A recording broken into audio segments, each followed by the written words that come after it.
জয়ন্ত রায়, পিতার নাম জয়ন্ত রায়, জয়ন্ত রায়, জয়ন্ত রায়,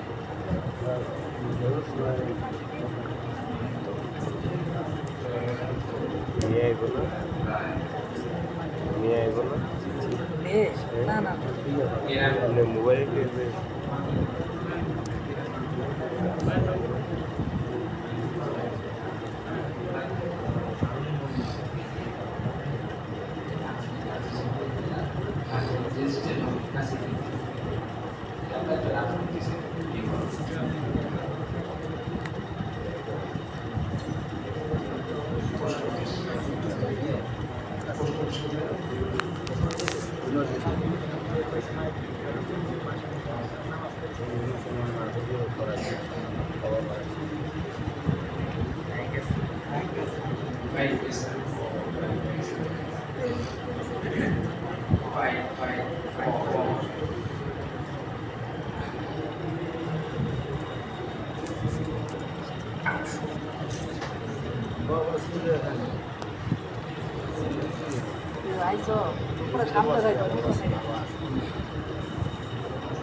এদিক করো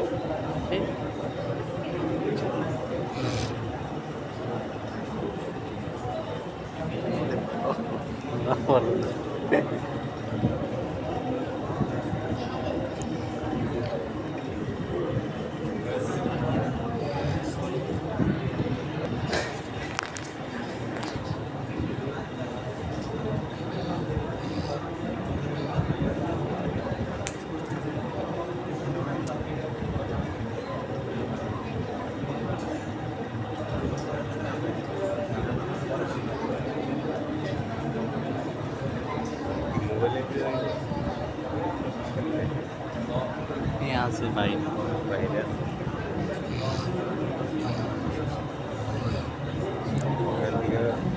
নাকি গাজীপুর নাকি আমি সঠিক জানি না জায়গা নেই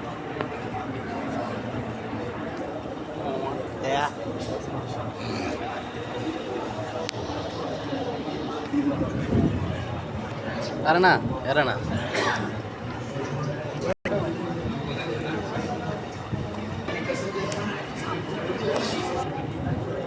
খেজুর দেওয়ার সঙ্গে মিস করে না খেজুর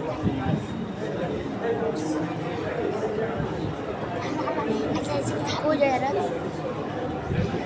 بسم الله الرحمن الرحيم تنكح المرأة لأربع لماله ولحسبها ولجمالها ولدينها فارتبط بذات دينها وكما قال عليه الصلاة والسلام এটা হলো সুন্নত তরিকার বিয়ে সুন্নত তরিকার বিয়ে মসজিদে নববীতে আল্লাহ রাসূল সাল্লাল্লাহু আলাইহি ওয়াসাল্লামের যুগে যত সাহাবায়ে কেরামের বিয়ে শাদী হতো প্রত্যেকটা বিয়ে শাদী মসজিদের মধ্যে আল্লাহ রাসূল সাল্লাল্লাহু আলাইহি ওয়াসাল্লাম নিজে খুতবা দিয়ে বিবাহ করিয়েছেন সুবহানাল্লাহ আল্লাহর নবী নিজে খুতবা দিয়ে নিজে বিবাহ করিয়েছেন রাসূলের যুগে রাসূল চলে যাওয়ার পরে সাহাবায়ে কেরামের মধ্যে যত বিবাহ শাদী হতো সমস্ত বিবাহ শাদী মসজিদের মধ্যে সাহাবায়ে কেরামরা বিয়ের আমল করেছে সুবহানাল্লাহ মসজিদে বিবাহ পড়ানো সুন্নাত পয়গম্বরদের কি সুন্নাত একটা সুন্নতের উপর আমল করা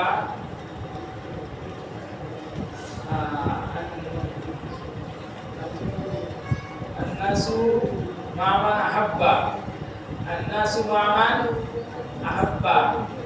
যে ব্যক্তি আমার একটা সুন্নতকে মহব্বত করবে সেই জন্য আমাকে মহব্বত করলো। ওমান আহাব্বানি, যে আমাকে মহব্বত করলো, কানা মাই ফিল জান্নাহ, আমার সাথে জান্নাতে সাথী হয়ে যাবে।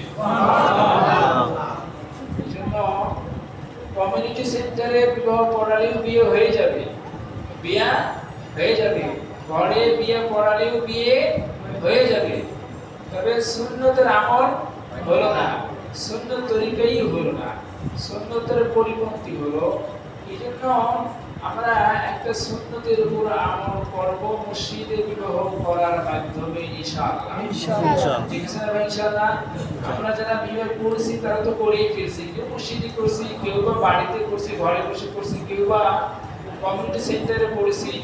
তো এখন যারা আমরা বিয়ে করিনি তারা যখন বিয়ে করবো, আমরা এখন থেকে আল্লাহ পাকের কাছে দোয়া করবো, আয় আল্লাহ আমার বিয়েটা যেন মসজিদে সুন্নত তরিকা ইমাম সাহেবের মাধ্যমে যেন হয় ইনশাআল্লাহ, ইনশাআল্লাহ, ঠিক আছে নাম ইনশাআল্লাহ। করবেলাম।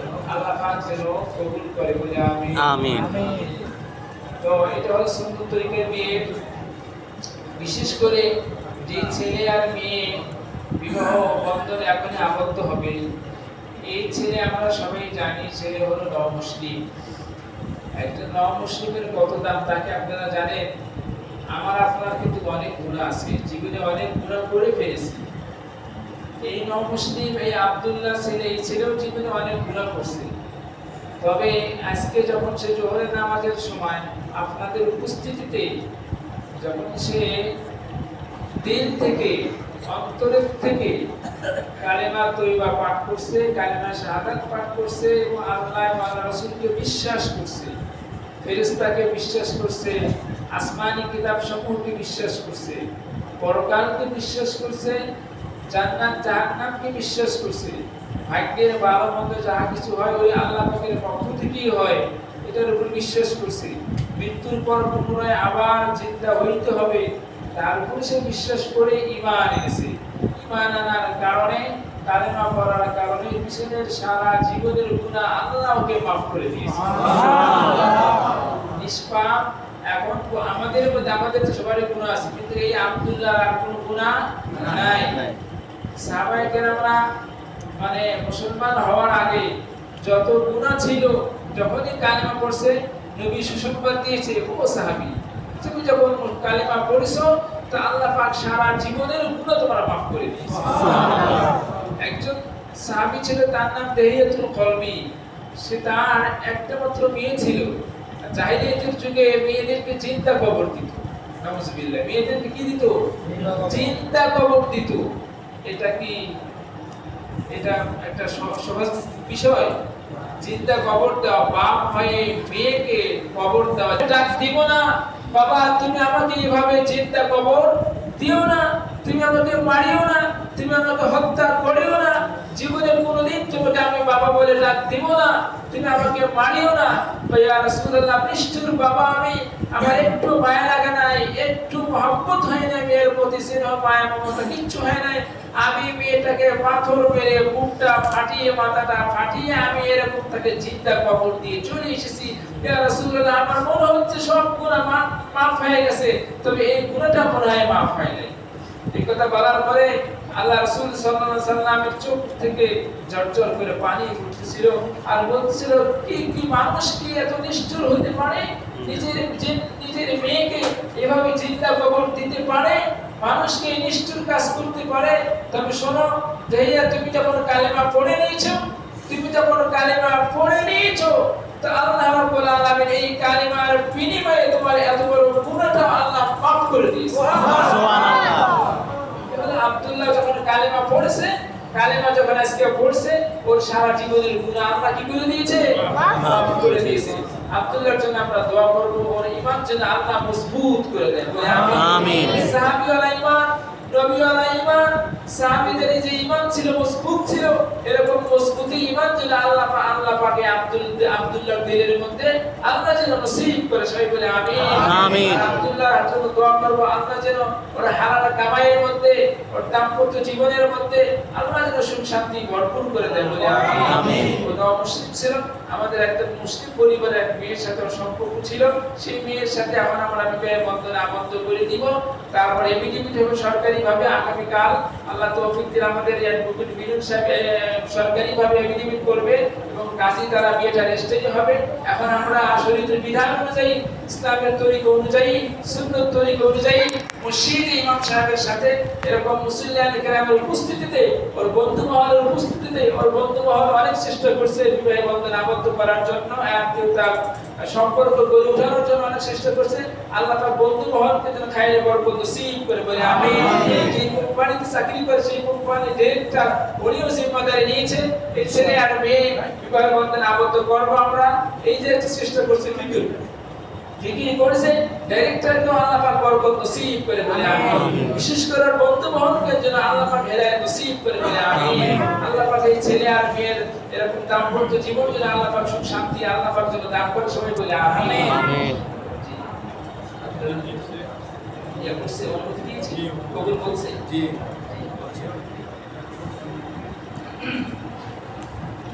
বিবাহের খুতবা দাঁড়িয়ে দেওয়া হলো সুন্নাত। দাঁড়িয়ে খুতবা পড়া কি সুন্নাত? না না না, আগে খুতবা দিতে হয়। আগে খুতবা আল্লাহ পাকের প্রশংসা হাম পাঠ করার পরে তারপরে বিবাহ পড়াতে হয়। এটা হলো সুন্নাত তরিকা। আউযু বিল্লাহি মিনাশ শাইতানির রাজীম। বিসমিল্লাহির রহমানির রহিম। আলহামদুলিল্লাহি নাহমাদুহু ওয়া নাস্তাঈনুহু ওয়া নাস্তাগফিরুহু ونعوذ بالله من شرور انفسنا ومن سيئات اعمالنا من يهده الله فلا مضل له ومن يضلل فلا هادي له ونشهد ان لا اله الا الله وحده لا شريك له ونشهد ان سيدنا مولانا محمدا عبده ورسوله. اما بعد قال تعالى يا ايها الناس اتقوا ربكم الذي خلقكم من نفس واحده وخلق منها زوجها وبث منهما رجالا كثيرا ونساء واتقوا الله الذي تساءلون به والارحام ان الله كان عليكم رقيبا. وقال تعالى يا ايها الذين امنوا اتقوا الله حق تقاته ولا تموتن الا وانتم مسلمون. قال رسول الله صلى الله عليه وسلم النكاح من سنتي فمن رغب من سنتي فليس مني او كما قال عليه الصلاه والسلام. وقال رسول الله صلى الله عليه وسلم تنكح المرأة لأربعين: لمالها ولحسبها ولجمالها ولدينها فاظفر بذات الدين او كما قال عليه الصلاه والسلام. ربنا هب لنا من ازواجنا وذرياتنا قرة اعين واجعلنا للمتقين اماما. الله العظيم.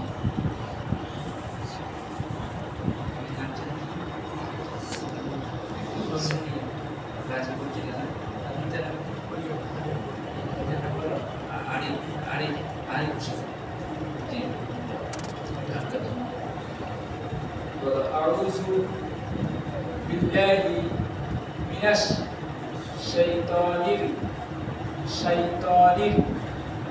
الرجيم. بسم الله الرحمن الرحيم. كلمة شهادة أشهد أن لا إله إلا الله وحده لا شريك له وأشهد أن محمدا عبده ورسوله.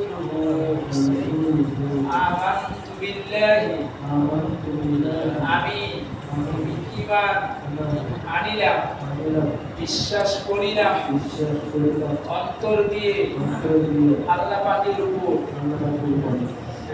এবং তাহার ফেরেশতাগণের উপর এবং তাহার আসমানী কিতাব সমূহের উপর কিতাব সমূহের উপর এবং তাহার রাসূলগণের উপর এবং তাহার আখিরাতের দিনের উপর কিয়ামতের উপর এবং ভাগ্যে ভালো মন্দ যাহা কিছু হয় ওই আল্লাহ পাকের পক্ষ থেকেই হয় তাহার উপর ঈমান আনলাম, বিশ্বাস করলাম এবং মৃত্যুর পরে আবার জিন্দা জীবিত হইতে হবে তাহার উপর বিশ্বাস করিলাম, ঈমান আনলাম, মনে প্রাণে স্বীকার করলাম,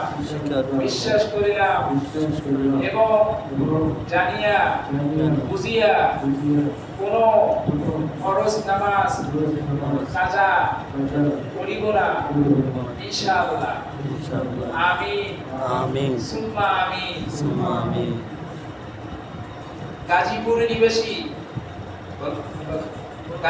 নিবাসী মোহাম্মদ আরিফ হোসেনের কন্যা মোসাম্মদ সোনিয়া আক্তারকে 2 লক্ষ টাকা দিনমোহর ধার্য করিয়া নগদ 2000 টাকা বুঝাইয়া দিয়ে 1,98,000 টাকা বাকি থাকিয়া আবেদন রাখিয়া আমি উপস্থিত সাক্ষীগণের মোকাবিলায় আল্লাহ এবং রাসূলের বিধান অনুযায়ী তাহাকে শাদী করিলাম, সোনিয়া আক্তারকে বিবাহ করিলাম, শাদী করিলাম।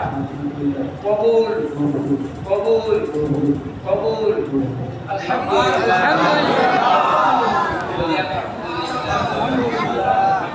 প্রত্যেকে বিসমিল্লাহ শরীফ সুরা ফাতিহা একবার সূরা ইখলাস থেকে পড়ে সুবহান রাব্বিকা রাব্বিল ইজ্জাতি আম্মা ইয়াসিফুন।